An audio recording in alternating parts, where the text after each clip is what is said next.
नमस्कार विद्यार्थी मित्रांनो, स्टडी MPSC चॅनलमध्ये पुन्हा एकदा आपलं स्वागत. विद्यार्थी मित्रांनो, आज आपण महाराष्ट्रातील प्राचीन लेण्या पाहणार आहोत. परीक्षाभिमुख आणि जिल्ह्याने आपण या पाहणार आहोत. त्यामुळे लेक्चर सुरू करण्या अगोदर जर तुम्ही चॅनलला नवीन असाल, स्टडी MPSC शेजारी दिसणाऱ्या सबस्क्राईब नावाचं जे लाल बटन आहे त्याला क्लिक करा आणि शेजारी बेल आयकॉन प्रेस करून नोटिफिकेशन ऑल करून ठेवा, जेणेकरून अशाच प्रकारच्या लेक्चरची अपडेट तुम्हाला त्वरित मिळेल. या अगोदर आपण महाराष्ट्र भूगोल अंतर्गत महत्त्वपूर्ण अशा लेक्चर अपलोड केलेले आहेत. त्याचप्रमाणे वाहतूक व्यवस्था यावरती सुद्धा लेक्चर अपलोड केलेले आहे. जर तुम्ही ती लेक्चर पाहिली नसेल तर पाहून घ्या. त्याची लिंक मी डिस्क्रिप्शन बॉक्समध्ये तसेच आय बटनमध्ये उपलब्ध करून दिलेली आहे. तिथे जाऊन तुम्ही ती लेक्चर पाहू शकता जर तुम्ही ती लेक्चर पाहिली नसेल तर. सो आपण लेक्चरला सुरुवात करू. ओके. महाराष्ट्रातील लेण्या. लेणी म्हणजे काय? डोंगर, टेकडी, पर्वतातील दगडांवर केलेले कोरीवकाम होय. लेणी ही प्रामुख्याने सातवाहन, वाकाटक व राष्ट्रकूट या राजवंशांच्या काळात कोरलेली आहेत. लेण्यांमध्ये साधारणपणे चैत्यगृहे, विहार, बंदरे यांचा समावेश होतो. आपल्या महाराष्ट्र राज्यामध्ये बौद्ध, जैन, हिंदू या धर्मांच्या लेण्या एकत्र किंवा वेगळ्या स्वरूपात आपल्याला आढळतात. ते महत्त्वपूर्ण आहे. विद्यार्थी मित्रांनो, आपण लेण्या पाळताना प्रशासकीय विभागानुसार पाहू, जेणेकरून आपल्याला लक्षात राहण्यास त्या लेण्या सोपं जाईल. सो प्रथमतः आपण कोकण प्रशासकीय विभागामधील कुठे लेण्या सापडतात, जेणेकरून त्या लेण्या आपल्या लक्षात राहण्यास सोपं जाईल. पालघर जिल्ह्यामधील बहरोड लेणी आहे, ज्या की डहाणू या ठिकाणी आहे. ओके. पालघर जिल्ह्यातील डहाणू या ठिकाणी बहरोड लेणी आहे. ओके. ठाणे जिल्ह्यामध्ये अंबरनाथ येथे अंबरनाथ लेणी आहे. ओके. त्यानंतर मुंबई उपनगर जिल्ह्यामध्ये मनपेश्वर, काणेरी, जोगेश्वरी, महाकाली या महत्त्वपूर्ण 4 लेण्या येतात. ओके. काणेरी लेण्या या लेण्या साधारणपणे संजय गांधी राष्ट्रीय उद्यानात स्थित आहे, बोरिवली या ठिकाणी. आणि या ठिकाणी 109 लहान मोठ्या अशा लेण्या आहेत. काणेरी लेण्या, संजय गांधी राष्ट्रीय उद्यान, बोरिवली या ठिकाणी 109 लहान मोठ्या लेण्या आहेत. त्यानंतर रायगडी, ठाणाळे लेणी, नाडसूर लेणी, नेनावली लेणी या महत्त्वपूर्ण लेण्या आहेत. घारापूर लेणी रायगड जिल्ह्यातील उरण तालुक्यात आहेत. या ठिकाणी स्थित असणाऱ्या हत्तीच्या मोठ्या शिल्पामुळे या लेण्यांना एलिफंटा लेण्या असंही म्हटलं जातं. ओके. येथील लेण्या आहेत त्या हिंदू धर्माच्या शैव संप्रदायाशी संबंधित आहेत.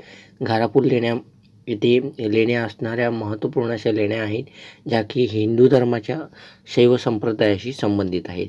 सदाशिव, नटराज, योगेश्वरा या त्रिमूर्ती या ठिकाणी पाहावयास मिळतात. महत्त्वपूर्ण अशा त्रिमूर्तीच्या ज्या जगप्रसिद्ध मूर्त्या आहेत, ज्या या ठिकाणी पाहावयास मिळतात आपल्याला.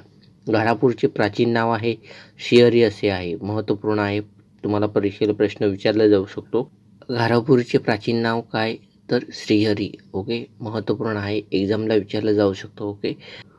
युनेस्कोकडून 1987 मध्ये जागतिक वारसा स्थळाचा दर्जा मिळालेला आहे. महत्त्वपूर्ण असे युनेस्कोने 1987 मध्ये याला जागतिक वारसा स्थळाचा दर्जा दिलेला आहे. महत्त्वपूर्ण आहे घारापूर लेण्या. त्यानंतर रत्नागिरी जिल्ह्यातील लेण्या, पन्हाळकाजी लेणी आहे, दापोली तालुक्यामध्ये स्थित असणारी महत्त्वपूर्ण लेणी आहे. त्यानंतर पुणे प्रशासकीय विभागामध्ये येऊया. गणेश, लेण्याद्री या ठिकाणी, मानमोडी, शिवनेरी या ठिकाणी, घोरावाडी, तुळजा, कार्ले, भाजे, बेडसे, पातळेश्वर आणि शिरवळ या महत्त्वपूर्ण ज्या लेण्या आहेत त्या पुणे जिल्ह्यामध्ये स्थित आहेत. बेडसे लेणी आहे, तालुका मावळ या ठिकाणी आहे. भारत सरकारने या लेण्यांना राष्ट्रीय संरक्षित स्मारक म्हणून घोषित केलेले आहे. कार्ले लेणी लोणावळा नजदीक असणाऱ्या महत्त्वपूर्ण अशा लेण्या आहेत. येथे 16 बौद्ध लेण्या असून त्यातील 1 चैत्यगृह व इतर विहार आहेत. भारत सरकारने या लेण्यांना सुद्धा राष्ट्रीय संरक्षित स्मारक म्हणून घोषित केलेलं आहे. त्यानंतर सातारा जिल्ह्यातील आगाशिव लेण्या, कराड या ठिकाणी आहेत. या बौद्ध लेण्या आहेत. आगाशिव लेण्या, सातारा जिल्हा. ओके. आता नाशिक प्रशासकीय विभागामध्ये येऊया. पांडव लेणी किंवा त्याला त्रिरश्मी, सांबार लेणी या जैन लेणी आहेत. अंकाई लेणी जैन लेणी आहे आणि मसरूळ लेणी आहे, जी सुद्धा जैन लेणी आहे.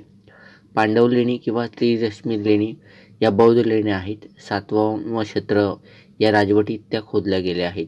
भारत सरकारने या लेण्यांना राष्ट्रीय संरक्षित स्मारक म्हणून घोषित करण्यात आलेलं आहे. नंदुरबार जिल्ह्यामध्ये पांडवलेणी तालुका शहादा या ठिकाणी असणाऱ्या ह्या महत्त्वपूर्ण अशा लेण्या आहेत.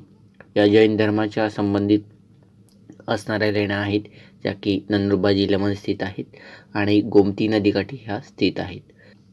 त्यानंतर आपण विदर्भामध्ये येऊया.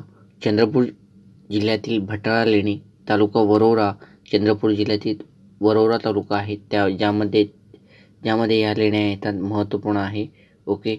त्यानंतर नागपूर जिल्ह्यातील पुलल लेण्या आहेत, ज्या की बौद्ध धर्माशी संबंधित आहेत. ओके. नागपूर येथील पुलल लेण्या बौद्ध धर्माशी संबंधित आहेत. त्यानंतर महाराष्ट्रातील लेण्यांचा जिल्हा म्हणून प्रसिद्ध असणाऱ्या औरंगाबाद जिल्ह्यामध्ये येऊया. औरंगाबाद जिल्ह्यामध्ये अजिंठा, पितळखोरा, वेरूळ, घटोत्कच या महत्त्वपूर्ण अशा लेण्या येतात. अजिंठा लेणी तालुका सिल्लोड, औरंगाबाद जिल्हा. या लेण्या बौद्ध लेण्या असून या ठिकाणी एकूण 30 लेण्या सापडतात. ओके. या लेण्या वाघूर नदीच्या तीरावर स्थित आहेत. मला प्रश्न विचारला जाऊ शकतो की अजिंठा लेण्यामध्ये किती लेण्या आहेत. ओके. आणि कोणत्या नदीकाठी त्या वसलेल्या आहेत. तर वाघूर नदी. लेणी क्रमांक 1, 2, 16 व 17 मध्ये भिंती चित्रकला आपल्याला रेखाटलेली पाहावयास मिळते. म्हणजे वॉल पेंटिंग आपल्याला या लेणी क्रमांकामध्ये पाहावयास मिळते 1, 2, 16, 17. या लेण्यांचा शोध जॉन स्मिथ यांनी वाघांची शिकार करायला गेल्यानंतर 28 एप्रिल 1819 लावला. सर्वप्रथम ते लेणी क्रमांक 10 मध्ये पोहोचले होते.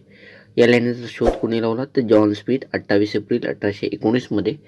आणि ते जे पोचले होते प्रथमतः ते लेणी क्रमांक 10 मध्ये पोचले होते. ओके. युनेस्कोकडून 1983ला भारतातील पहिला जागतिक वारसा स्थळाचा जो मान मिळवला आहे. ओके. भारतातील पहिले जागतिक वारसा स्थळ म्हणून अजिंठा लेण्या आहेत, महत्त्वपूर्ण आहे. त्यानंतर वेरूळ लेण्या तालुका खुलताबाद, औरंगाबाद जिल्हा. या लेण्या समिष्ट धर्माशी संबंधित आहेत, ज्यामध्ये हिंदू, जैन, बौद्ध धर्माशी संबंधित लेण्या आहेत. या ठिकाणी एकूण 34 लेण्या आहेत.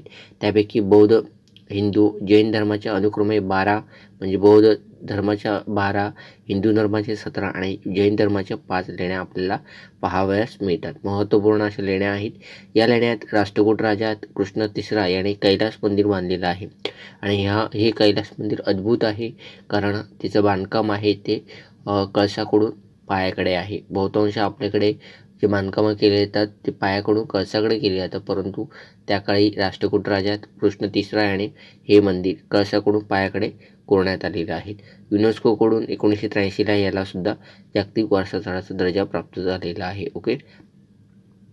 महाराष्ट्रामध्ये 3 जागतिक वारसा प्राप्त अशी स्थळे आहेत, लेण्या, ज्यामध्ये महत्त्वपूर्ण आहे अजिंठा लेणी, वेरूळ लेणी आणि घारापूर लेणी महत्त्वपूर्ण आहे. त्यानंतर पितळखोरा लेणी तालुका कन्नड. या लेण्या भारतातील सर्वात प्राचीन लेण्या आहेत, महत्त्वपूर्ण आहे. भारतातील सर्वात प्राचीन लेण्या, त्याचप्रमाणे महाराष्ट्रातील सर्वात सुद्धा प्राचीन लेण्या आहेत. पितळखोरा लेणी तालुका कन्नड. या लेण्या डॉक्टर बाबासाहेब आंबेडकर मराठवाडा विद्यापीठामध्ये स्थित आहेत. ओके. त्यानंतर घटोत्कच लेणी ही सुद्धा औरंगाबाद जिल्ह्यामध्ये तालुका सिल्लोड या ठिकाणी स्थित आहे. ओके. बीड जिल्ह्यातील शिव लेणी तालुका अंबोजगोई या ठिकाणी आहे. ह्या हिंदू धर्माशी रिलेटेड आहेत. लातूर जिल्ह्यातील खरोसा लेणी तालुका औसा या तालुक्यामध्ये स्थित असणाऱ्या ह्या हिंदू व जैन धर्माच्या संमिश्र अशा लेण्या आहेत. ओके. त्यानंतर उस्मानाबाद जिल्ह्यामध्ये स्थित असणारी धाराशिव लेणी धाराशिव या ठिकाणी स्थित आहेत. परभणी या जिल्ह्यातील जिंतूर लेणी जिंतूर तालुक्यामध्ये स्थित असणाऱ्या या जैन धर्माच्या रिलेटेड लेण्या आहेत. त्यानंतर जालना जिल्ह्यातील भोकरदन लेणी या महत्त्वपूर्ण लेण्या आहेत, ते जालना जिल्ह्यामध्ये आहेत. अकोला जिल्ह्यामध्ये पातूर लेणी आहे, ज्या की बौद्ध धर्माशी रिलेटेड आहेत. या लेण्या वाकाडा घराण्यातील राजा वराहमिहिर या राजांनी बांधलेल्या आहेत. अशा प्रकारे विद्यार्थी मित्रांनो, आपण परीक्षाभिमुख माहिती पाहिलेली आहे या लेक्चरमध्ये महाराष्ट्रातील प्राचीन लेण्या. जर तुम्हाला लेक्चर आवडलं असेल तर लाईक करा, कमेंट करा आणि जास्तीत जास्त विद्यार्थी मित्रांना शेअर करा, जेणेकरून अशाच प्रकारचा प्लॅटफॉर्म त्यांनासुद्धा उपलब्ध होईल. जर तुम्ही चॅनलला सबस्क्राईब केलं नसेल तर सबस्क्राईब करून ठेवा, जेणेकरून पुढील लेक्चरची अपडेट तुम्हाला त्वरित मिळेल. तुर्तास आपण इथंच थांबू, भेटू पुन्हा पुढील लेक्चरमध्ये.